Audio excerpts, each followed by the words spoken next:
Shalom a todo el grupo internacional de estudio de Yeshua Mashiach. Que el Eterno de su gran misericordia nos pueda bendecir en toda forma, en toda manera y en todo sentido. Quisiera hoy, ¿verdad?, hacer una analogía, ¿no?, de esta parashá Terumá. Esta parashá, en el audio anterior, conversamos sobre los aspectos, ¿no?, de manera muy superficial, claro está, del inmobiliario y de cómo, de la construcción del Mishkan, porque a nivel cabalístico esto, hay comentarios abismales, hermano, hay tantos comentarios, es increíble la cantidad de comentarios que a nivel cabalístico hay sobre cada inmobiliario, pero no quiero hablar de esto porque no considero que no es correcto, no es recomendable, pues. O sea, esto requiere un nivel, ¿verdad?, que no para entenderlo en su cabalidad y no caer en ambigüedades ni caer en otro tema. Por lo tanto, quiero únicamente darlo como una pequeña referencia, ¿no? Esto intrincado de esto inmobiliario, intrincado de su construcción, nos tiene que llevar a reflexión, que es como si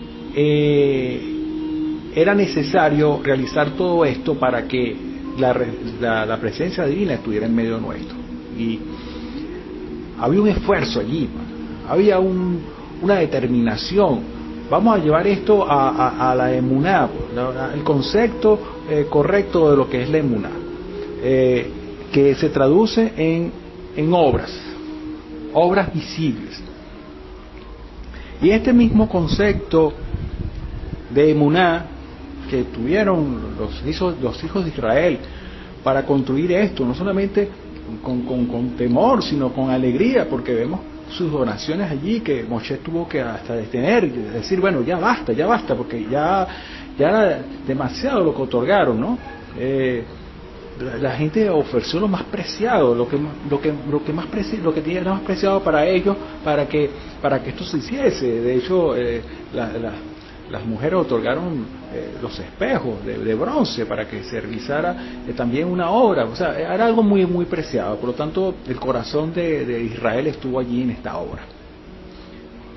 Y esto se dio porque había emuná en el pueblo. Había emuná, porque esto es lo que mueve a las personas, la emuná. Y de esta emuná, ¿verdad?, quiero dar una pequeña reseña de las enseñanzas de Mimoré, de cómo esta emuná es necesaria para que el alimento diario llegue a nuestras mesas. Hay una cosa muy importante en el alimento diario, que no es que sea para el Eterno difícil que eso se otorgue, no vamos a hablar de insuficiencia de poder, porque sabemos que el Eterno es todopoderoso, pero hay unos canales allí importantes para que esto suceda. Por lo tanto, vamos a llamarlo que tiene un nivel de dificultad visto de manera humana, ojo, de manera humana, más no a los ojos del Eterno, porque sabemos que para Él nada es imposible. Nada es imposible. Entonces, para nosotros es como un reto, ¿no? Un reto cada día recibir el alimento diario. Fíjese, tenemos una oposición bien grande a niveles superiores. Y cuando hablo a niveles superiores no estoy hablando de espacio, ni arriba, ni abajo, ni a derecha, ni a izquierda, ni al norte, ni al sur, ni este, ni oeste. Olvidemos de proporciones de espacio. Cuando hablo de niveles superiores, estamos hablando de niveles donde reside la presencia divina de una forma muy particular que no reside aquí. Y en esos medios, esos ámbitos espirituales, ¿verdad?, existe un tribunal celestial. Y este tribunal celestial está compuesto por la parte acusadora, ¿verdad?, que está del lado izquierdo, y la parte de la defensa, que está del lado derecho. Esta parte acusadora, como bien lo dijo Yeshua, es la que está día y noche, ¿verdad?, en la presencia del Eterno, acusándonos de todas las cosas, de todo aquello que hemos realizado de manera incorrecta. Y de esta parte de derecha es la otra parte que se encarga de resaltar todo lo bueno o lo que uno puede haber hecho de manera correcta. Entonces esto es una pugna diaria, hermano, cada segundo, cada minuto, siempre está allí, ¿no? Y el Eterno toma la decisión, ¿verdad?, de hacer lo que le compete hacer, lo que él considera correcto hacer.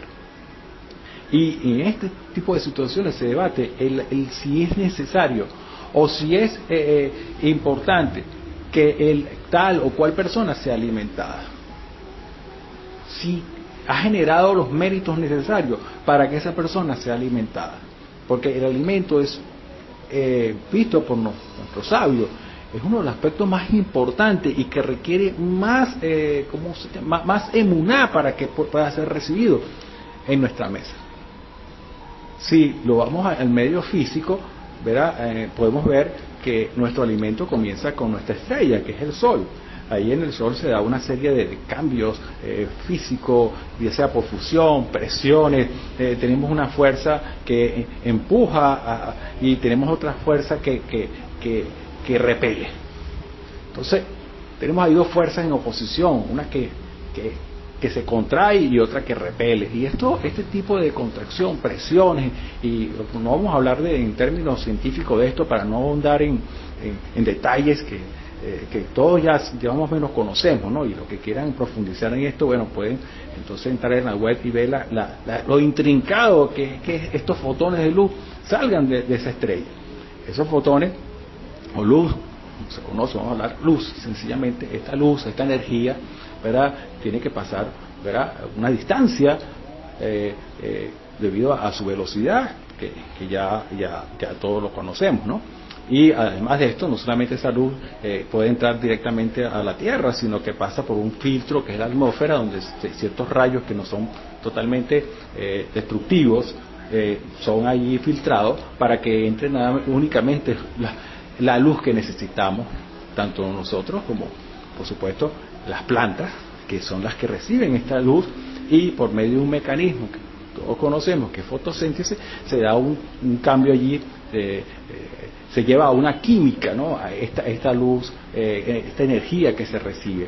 Posteriormente, ¿verdad?, esas plantas, ¿verdad?, son consumidas por los herbívoros, ¿verdad?, que llevan esa energía, ¿verdad?, la consumen, esa energía solar, esa energía química potencial, son consumidas y forma parte de su organismo, y bueno, eso los lleva a su supervivencia. Y nosotros, ¿verdad?, que somos carnívoros, dependemos de los herbívoros. Entonces, vemos ahí ese proceso de cómo comienza el alimento, de dónde se genera. Primero comienza de una estrella, pasa por el espacio, es filtrada por la atmósfera, las plantas reciben esto, tienen que hacer un trabajo allí de fotosíntesis, ¿verdad? Un trabajo muy importante, muy intrincado, y que requiere de ciertos factores, suelo, agua, humedad, nutrientes, etcétera, etcétera, etcétera. Inclusive eso tiene contraposición, tiene la posición de las enfermedades que puede tener X o determinada planta y los insectos que la consumen. Entonces fíjense la cantidad de obstáculos que tenemos nosotros para conseguir ese alimento. Ese alimento posteriormente, como dije, es conseguido por un herbívoro, ¿verdad?, del cual también requiere un mantenimiento, también requiere un enfoque de libre de enfermedades, todo ese tipo de cosas, para luego ser sacrificado para que usted coma. Pero aún así, el animal siendo sacrificado, ya usted aún no puede consumir, o no debería consumir la carne en ese estado, porque su organismo no está diseñado para procesar el alimento de esa forma. Aunque mucha gente que lo hace, pero realmente el organismo no está diseñado para eso. Entonces sería darle un mal uso a nuestro organismo. Por lo tanto, ese alimento, ¿verdad?, tiene que ser cortado en porciones recomendables y luego tiene que ser cocinado, o sea, pasado nuevamente por fuego, para que el alimento haga lo que se puede entender como una predigestión, estar dispuesto para ser apto para ser comido. Y no solamente eso, sino una vez que el alimento es procesado de esa manera, tenemos que tener la saliva, tenemos que tener dientes, tenemos que tener el proceso que comienza en la boca y bueno, y termina en los intestinos, que es un proceso sumamente largo y complicado. Entonces ustedes se pueden dar una idea de lo complicado, hermanos, que es comer. Y lo complicado es que ese alimento llegue a nuestra mesa, a nuestras casas. Ahora, ¿cuál es la reflexión que quiero hacer con esto? Que esto se da por nuestra emuná. Si no hay emuná, esto no se da. Pero claro, usted me va a decir, bueno, pero hay personas que no creen y aún consiguen alimentos. Baruch Hashem, ciertamente es así, pero para ellos está decretado. Esto es un decreto del Eterno. Es como dice David, pues David estaba consternado porque él decía, bueno, pero si el impío, ¿por qué progresa el impío? Porque al impío le va bien. Y dice el Salmo que cuando David se acercó y estuvo en el umbral del templo, fue que él entendió todas estas cosas y entendió cuál era el fin de ellos. Entonces hay un fin para ellos, pero estamos hablando del justo, de aquel que el Eterno ha tomado como hijo, como su niña de sus ojos, y esa persona es la que estamos hablando ahorita, no del impío. Apartémonos de la palabra del impío por un momento, porque eso es otro proceso. Hablamos del justo. Entonces, usted que es justo, usted que es amante del Eterno, usted que ha aceptado a Yeshua como su Mashiach y en su casa, en su familia, ha tratado de cumplir con la Torá y todas estas cosas, usted está haciendo uso de su emuná para que estas cosas funcionen. Entonces, cuando usted tiene su despensa llena, hermano, cuando usted tiene su refrigerador o su lleno, ¿verdad? Dele gloria al Eterno, dele gracias al Eterno, porque es un gran milagro que usted pueda percibir o pueda tener eso en su casa. Dele la gracia al Eterno. No permita, hermano, porque eso es criminal, que los alimentos se le pudran en su nevera. No permita que por el mal uso, por la deficiencia o por simplemente por el descuido en su casa, el alimento se pierda, se dañe, se pudra. O sea, esto es criminal ante los ojos del Eterno. Esto trae serias consecuencias, hermano. Trae serias consecuencias que no solamente son aplicadas a una persona, sino a un país entero, a una población entera. Tratar de esto, porque es como despreciar lo que el Eterno nos da, es como despreciar todo el esfuerzo que tiene, todo el cambio, todos los cambios físicos que tienen que darse para que este producto llegue, y nosotros sencillamente, bueno, porque por olvido, por descuido, por confianza, sencillamente, bueno, sí, yo mañana lo que hago es comprar otro, pero créeme, hermano, que a veces no sucede así, y va a sentir un dolor bien grande, hermano, cuando usted recuerde cómo se desperdiciaba la comida en su casa, cómo usted botaba alimentos en cantidades industriales a la basura, cuando la escasez y el hambre pueda llegar a su casa, porque no estamos exentos de esto, hermano. Nadie está exento de este tipo de cosas.